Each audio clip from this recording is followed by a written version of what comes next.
Halo semuanya, kembali lagi di podcast Saturday Night Story season kelima, Scope and Scope episode ke-7. Ketemu lagi nih sama aku, Tata Priadi Lambang, selaku host buat episode ke-7 kali ini nih.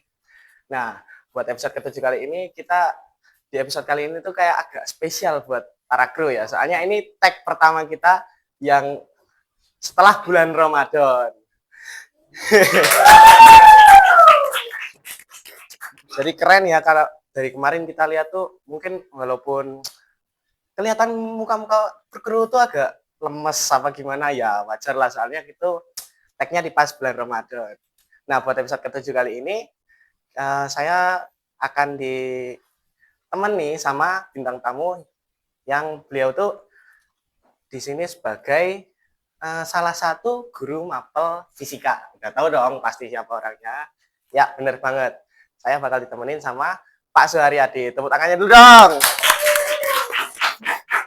Selamat pagi Pak Suharyadi. Selamat pagi Mas Tata. Apa kabar Pak Suharyadi? Alhamdulillah sehat. Aku penasaran deh Pak, kalau misal pas liburan gini tuh Pak Suryadi itu kan kayak sama guru-guru lain tuh Sabtu kan nggak ke sekolah ya Pak? Oh, apa masih? Kalau Sabtu jadwalnya nggak sekolah, Oh, soalnya ada agenda tertentu. okay. Berarti tetap kalau harusnya sekarang Pak Suryadi nggak sekolah ya? Memang kalau jadwalnya hari ini libur, Oh, karena ada undangan ini, ya kita prioritaskan untuk hadir ke sekolah. Sebelum masuk ke pertanyaan inti Pak, aku pengen kenal Bapak dulu Pak. Misal nih kayak latar belakang. Nah, kalau Pak Suryadi itu aslinya tuh udah ngajar di sini dari tahun kapan Pak? Saya ngajar di SMA 1 Ngodian itu per tanggal 3 Januari 2020. Sampai inget tanggalnya Pak? Ya. Seberarti itu Pak? Ya, kita kan kadang-kadang perlu mengingat momen-momen tertentu ya. Oh, benar. Penting ya itu penting ya karena tanggal awal mula kerja di sini tanggal 3 Januari 2020 ya. 2020. Udah 5 tahun. 5 tahun betul sekali. Nah, sebelum itu Pak Suryadi itu jadi guru baru enggak ya. Jadi guru baru sebelumnya udah jadi guru, Pak. Oh, iya. Saya jadi guru itu guru PNS ya Mas saya. Oh, gitu. Itu mulai tahun 1994. Oh, Udah lama banget ya. Gitu. Ya. Kalau dihitung udah berapa? 20 Sudah hampir 30 tahun. 31 ya? 31 tahun ya. 31 tahun. Ya, jadi di 1994 saya itu mengajar di sekolah swasta. Ditempatkan. Nanti kan kalau dulu itu guru PNS ditempatkan di swasta boleh. Namanya guru DPK, diperbantukan. DPK. Nah, kemudian mulai tahun 2017 itu ada peraturan pemerintah bahwa semua PNS itu harus di instansi pemerintah. Maka mulai ditarik mulai 2017. Nah, saya kena yang angkatan 2020 dipindahkan ke SMA 1 Ngodian. Kalau rumahnya Pak Suryadi ini kan di jauh ya Pak, dekat Merapi. Itu kalau reaksi Bapak pas tanggapannya itu pas dipindah ke SMA Negeri 1 Ngodian tuh, oh jauh gitu, apa emang kan kalau 2020 sini udah ada namanya ya Pak? Iya betul. Itu gimana Pak reaksinya? Jadi ketika pertama mendapat SK untuk dimutasi ke SMA Ngodian, ya ada terjunnya juga ya. Sehingga karena gini, dari segi jarak sebetulnya nggak masalah, karena saya dari rumah ke sini itu sekitar 20 km. Nah, sebelumnya itu pernah mengajar lebih dari itu gitu loh. Jadi kalau jarak 20 mungkin ya sudah yang menengah lah. Soalnya sebelumnya ada yang lebih jauh. Ya jauh tuh, hampir 37 km. 37 km. Dari mana itu Pak? Ya dari Masjid Sulaiman sini aja, tapi cukup jauh ya. Dulu kan saya tinggal Jakarta jauh. Ya. Kemudian kalau dari sisi sekolah ya memang itu kami jadi takut juga ya. Karena kan ketika saya cari info tentang SMA Ngodian, itu kan salah satu informasi yang mengatakan bahwa ini adalah satu SMA terbaik di Sleman. Sehingga itu kan tantangan bagi kami. Karena kan kami terbiasa mengajar di swasta, kemudian harus mengajar ke sekolah negeri, tentu tantangannya berbeda. Sehingga dari segi persiapan akademik, kami juga mempersiapkan terlebih dahulu sebelum masuk ke SMA Ngodian ini. tanggung jawab yang timbang juga Iya, besar. karena kan tantangannya lebih berat untuk sisi akademiknya. Nah, nah, peran Bapak sebagai guru tuh di SMA Negeri 1 Gedean tuh, Bapak Suryadi itu berperan sebagai apa saja Pak? Sebagai guru mapel fisika aja atau ada peran guru apa lagi Pak? Oh, iya. Jadi ketika 2020 saya berpindah atau dimutasi ke SMA Gedean, itu kan guru mapel kewirausahaan. Karena saat itu kan jadi ketika saya masuk itu kan masih ada guru pengajar fisika yang masih aktif. Beliau purna sekitar bulan pertengahan 2020.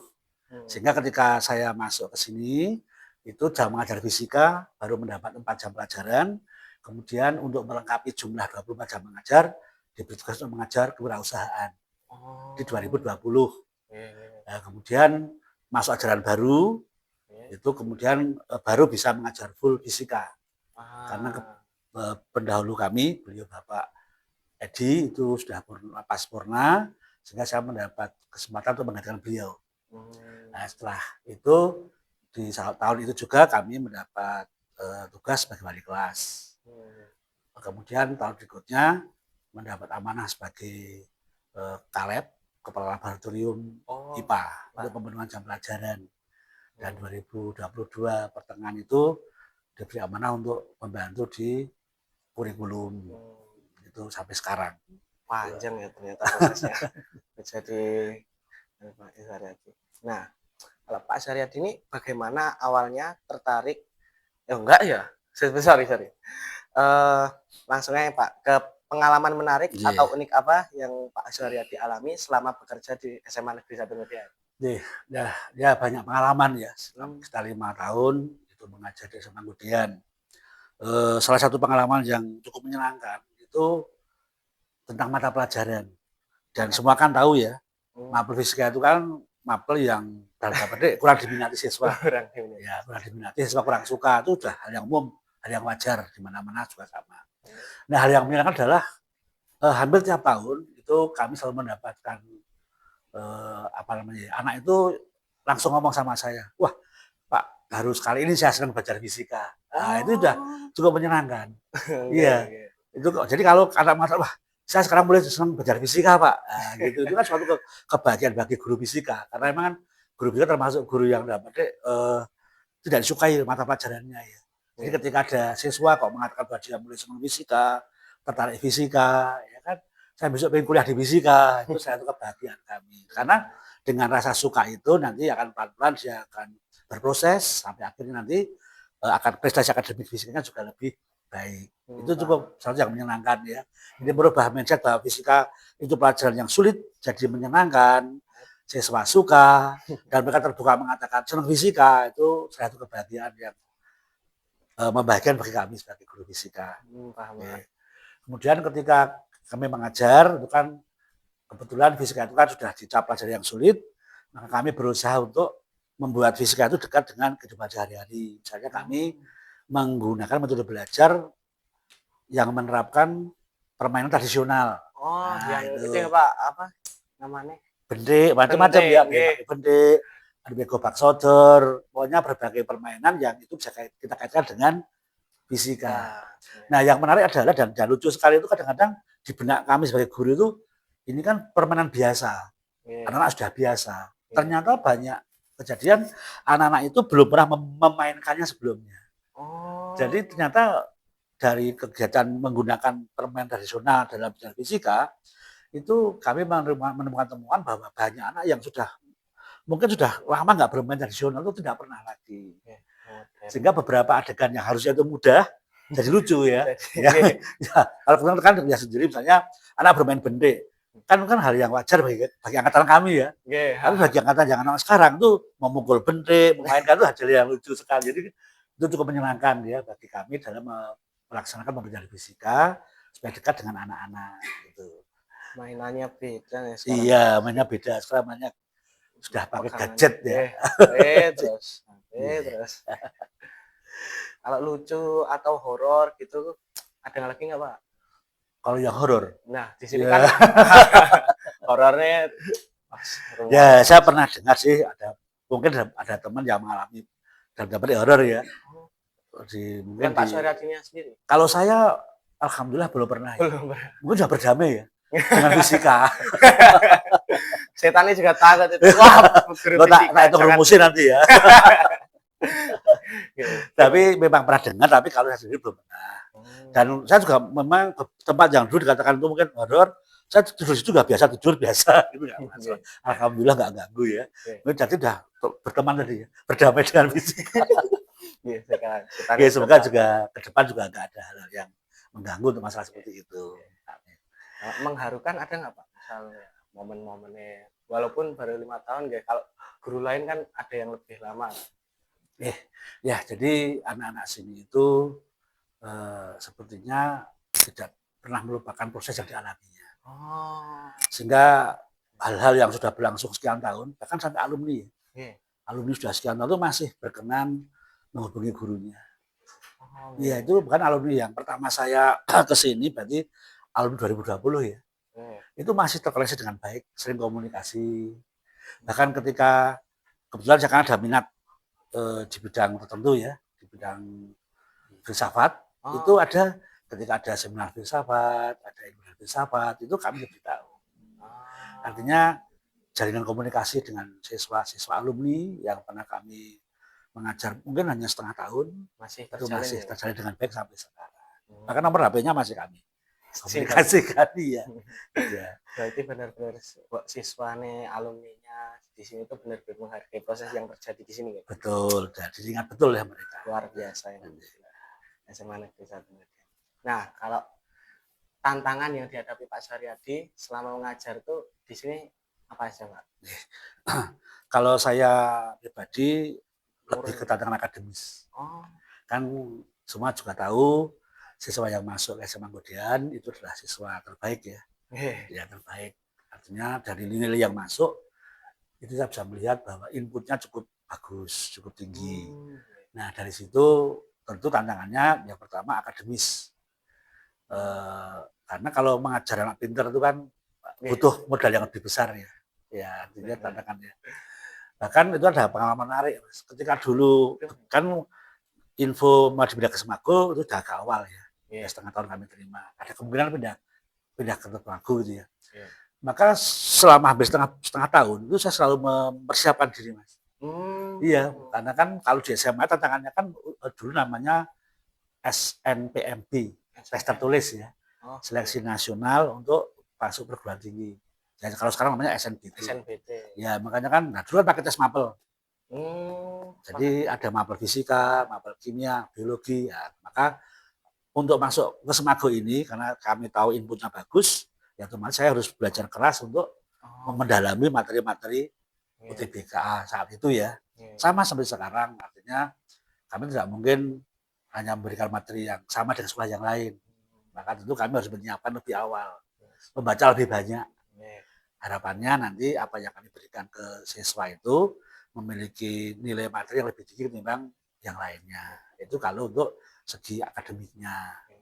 Kemudian untuk layanan, karena anak Semago itu kan dia belajarnya betul-betul luar biasa. Dia nggak mengenal waktu ya. Dedikasinya. Iya, semangat belajarnya. Sehingga kalau mereka bertanya itu ya biasa, jam malam-malam, itu biasa.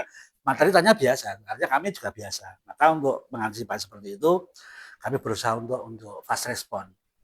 Jadi misalnya kalau ada pertanyaan, ya kami usahakan dijawab cepatnya. Kalau tidak ya saya jawab, saya baru di luar, mungkin nanti kami siapkan jawabannya. Artinya setiap pertanyaan yang masuk tentang pelajaran kepada kami, saya berusaha keras untuk memberikan jawaban secepatnya ya. Iya, yang terbaik, ya seperti itu. Bahkan kita juga memberi layanan kalau kemarin kan ada yang anak-anak pengen tambah fisika juga boleh, nanti mau tambah jam berapa. Kebetulan kalau saya kan kesini jam 6 dari sekolah ya. Boleh jam 6 sampai jam 7 ya itu. Saya kira juga nggak banyak, ya banyak banget ya. Ya saya salah satunya ya Pak. Iya, itu juga termasuk layanan kita. Karena kalau nggak seperti itu kan fisika cuma 3 jam kan kurang. Ya, jadi kalau untuk yang di luar jam fast respon tadi, cepet-cepetan kita memberi tanggapan. Karena kasihan tuh kalau slow respon itu ya. Sudah mengirim pertanyaan, nggak dibaca, atau dibaca didiamkan, Sakit. ya minimal dibaca, direspon, oh, nanti ya gitu ya, nggak apa-apa. Saya sudah senang anak-anak seperti itu. Itu untuk pelayanan ke siswa. Ternyata sekolah yang nilai akademisnya tinggi itu yang keteteran bukan cuma siswanya, teman-teman. Iya. Guru juga keteteran. Oh iya, tentu itu. Nah, Bahkan guru nggak bisa beralasan. Pokoknya kalau jangan sampai siswa itu kecewa ketika bertanya ke guru. oh, Iya. dengan jawaban yang diberi itu. Iya. Selanjutnya, Pak, bagaimana Pak Suryadi memastikan kualitas pembelajaran tetap terjaga di tengah dinamika pendidikan yang terus berubah? Iya. Sekarang kan nggak marak tiba-tiba. Baru 2 tahun kan Kumer tiba-tiba besok udah ganti kurikulum lagi. Habis itu yang kemarin 2013 ya diganti ini yang Kumer. Kayak gitu, Pak. Iya. Betul sekali. Sekarang ini kan dinamika pendidikan sangat dinamis banget ya. Iya. Jadi baru berjalan berapa ini ya? 2 tahun atau 3 tahun sudah ada kabar perubahan dan sebagainya.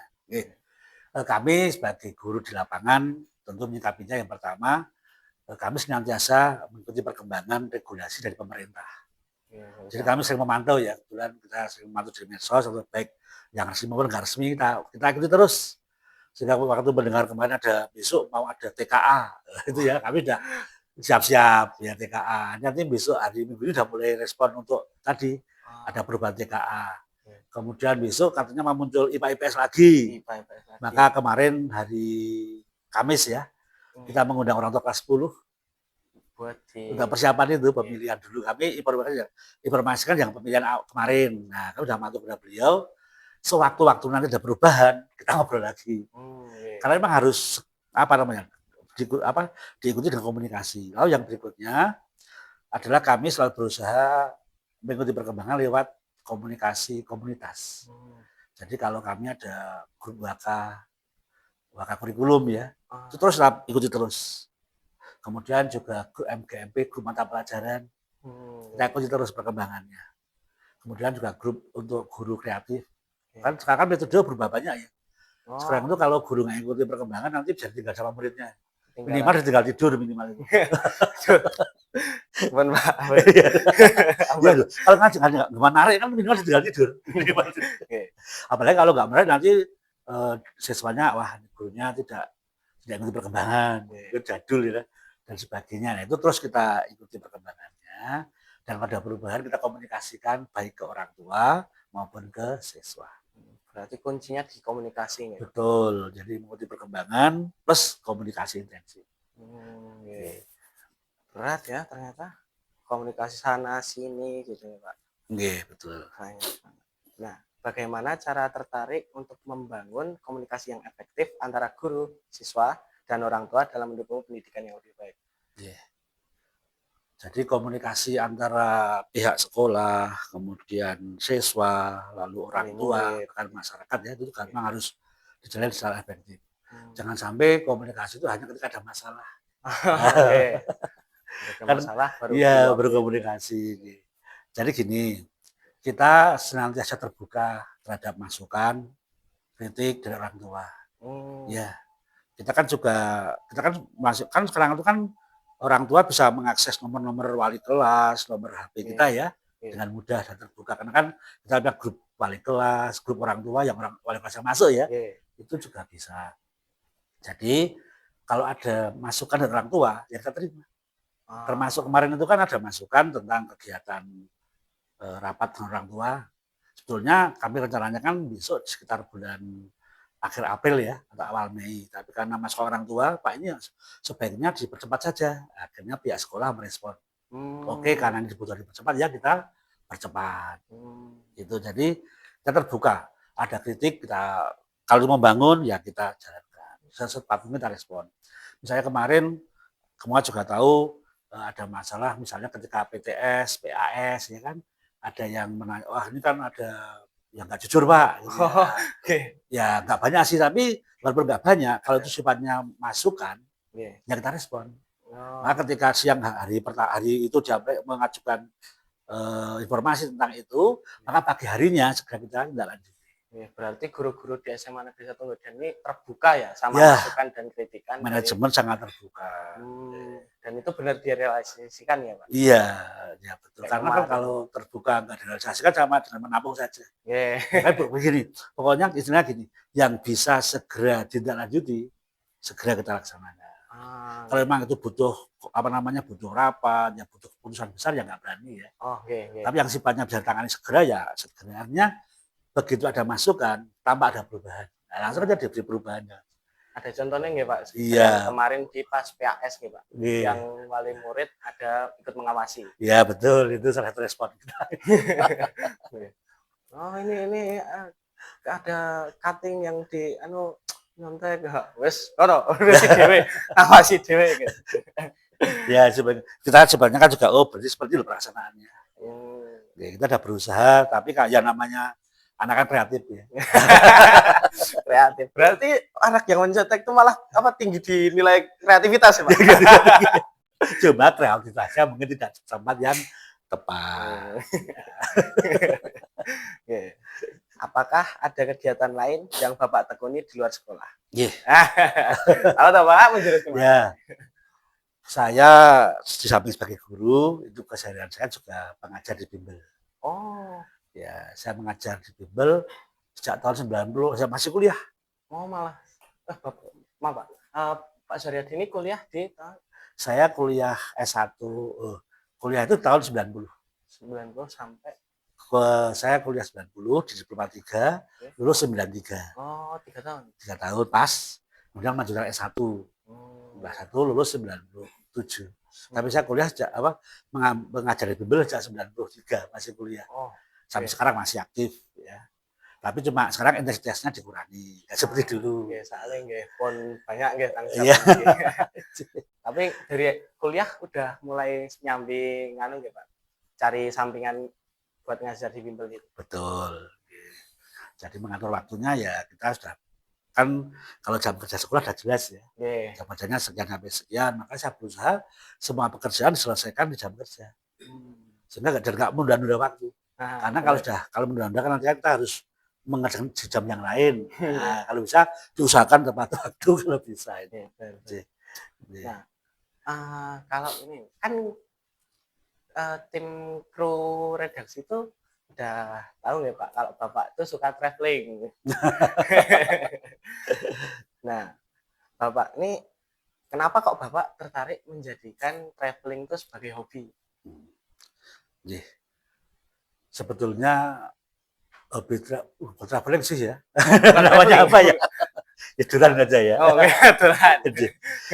Itu kan sebetulnya saya sudah senang menjelajah alam sejak dari dulu dari kecil ya, karena kami orang desa. Wong desa wis biasa Dik. Terus turun galengan. Penekan, turun kali ya. Itu hal yang biasa. Tapi memang itu sangat sebagai hal yang biasa ya. Nah, sejak pasca pandemi itu kan kita harus banyak menjaga kesehatan fisik dan kesehatan mental ya.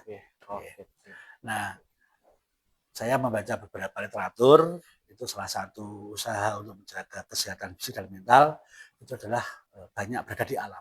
Berada di alam? Ya, terutama di hutan. Nah, itu kan di Jepang seperti itu ya. Sehingga ada semacam istilahnya apa ya, ada forest bathing katanya. Forest bathing. Jadi berada di alam lebih banyak waktu di akhir minggu. Karena dengan di alam itu nanti pikiran akan segar, kemudian oksigennya akan lebih banyak kita serap. Makanya kalau saya istilahnya dolan atau traveling itu sering ke lingkungan alam yang masih alami ya, masih hutan. Karena emang beda banget Mas. Kalau Anda menghirup napas pagi hari di daerah sana ya, di gunung-gunung itu kan segar banget. Itu. Di sini.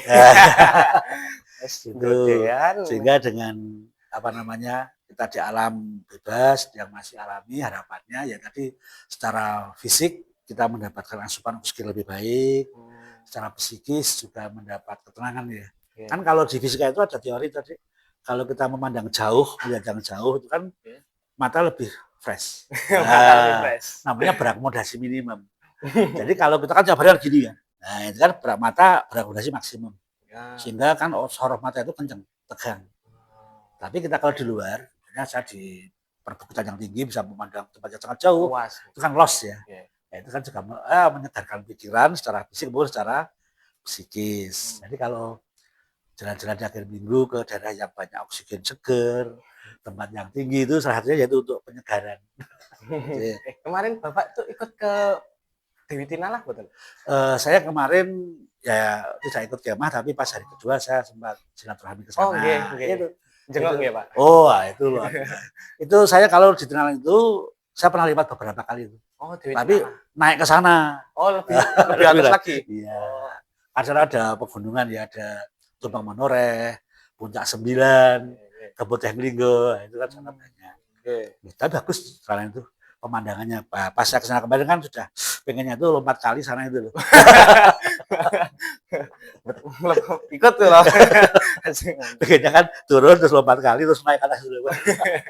Tapi nggak bisa karena kami kan serombongan ya, nanti tinggal repot saya nanti pulang jalan kaki.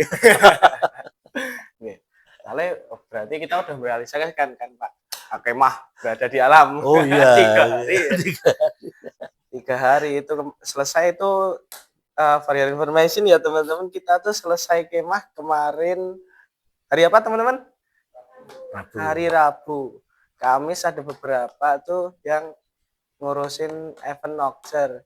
Jumat juga nokcer, bla bla bla. Dan Sabtu kita syuting SNS lagi. Hey, padat ya? Pusing.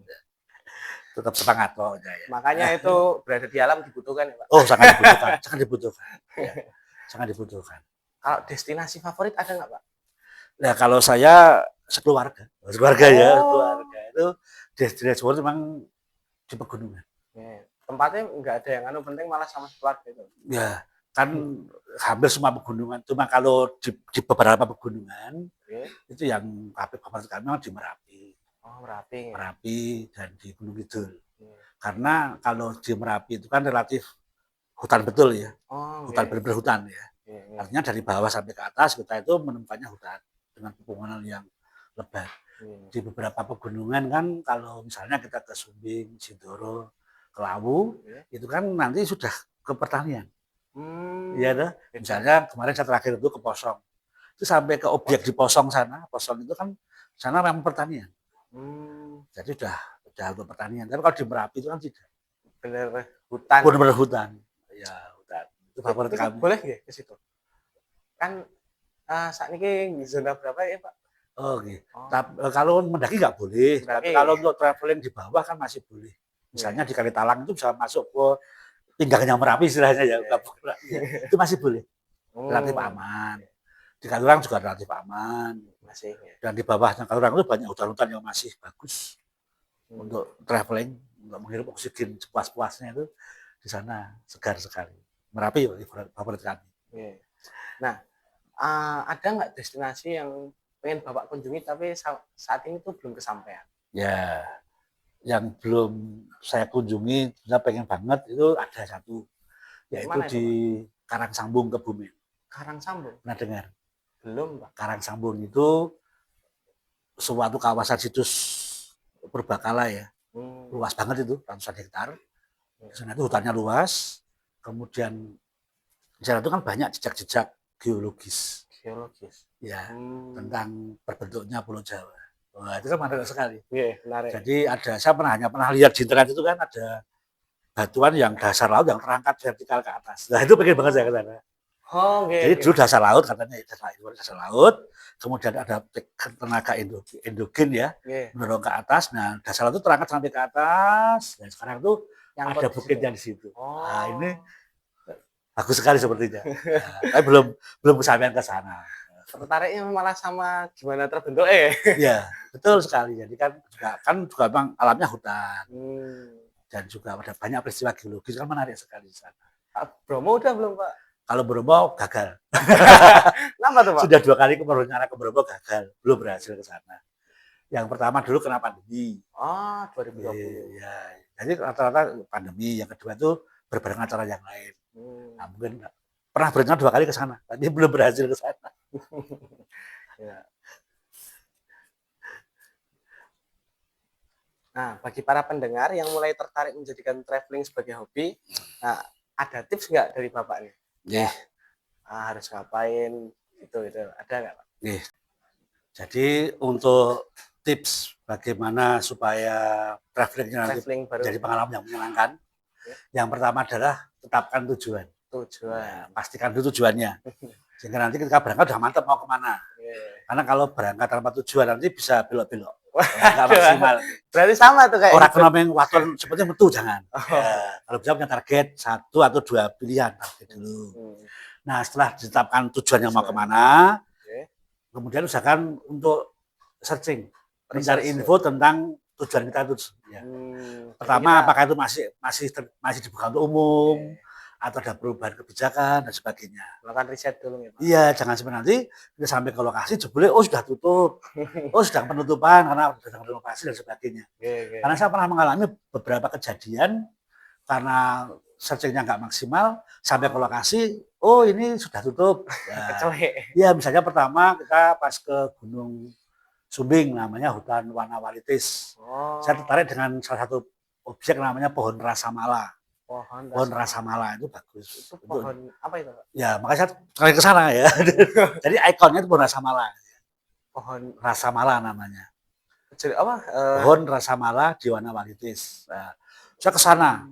Tempatnya itu sudah jauh di atas tempat pemukiman umum. Jadi pemukiman warga, pemukiman penduduk selesai, terus naik lagi, baru ke Wanawalitis. Itu jalannya berbatu itu. Susah berarti. Susah sekali. Nah sampai di sana ternyata sudah tutup. Sudah terlanjur naik gitu Pak? Ya, kami cuma sampai ke depan itu, dan sepi nggak ada orang itu. Yang ada cuma penduduk lokal yang baru di sawah. Itu pernah. Itu kan mungkin salah kita karena tidak searching dulu. Atau mungkin pas membaca literatur di internet tuh nggak ngecek kapan terbitnya. Udah lama. Itu pertama. Kedua, pas saya ada rencana ke Gunung Telomoyo. Telomoyo. Ya. Berangkat ke sana melewati jalur yang ikut-ikut ya. Sampai di gerbang tertulis tempat ditutup karena longsor. Nah, itu. Berarti mohon maaf kurang update nih berarti. Iya, betul, harus update itu, jangan sampai seperti itu. Jadi itu beberapa kejadian. Jadi usahakan untuk searching mengetahui bahwa lokasi itu betul on. Ya, sehingga kita ke sana itu tidak rugi. Kemudian yang ketiga, ketika kita sampai di sana, itu usahakan kita kontak dengan warga lokal. Ngobrol-ngobrol. Yang warok ya, warga lokal. Jadi kita akan mendapat informasi tentang lokasi yang kita kunjungi.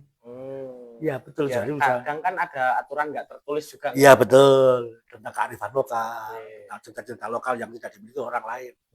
Karena kan kadang-kadang tempat wisata itu ada warga lokal, ada warga pendatang. Nah, kalau jalan dengan warlok itu informasinya banyak sekali.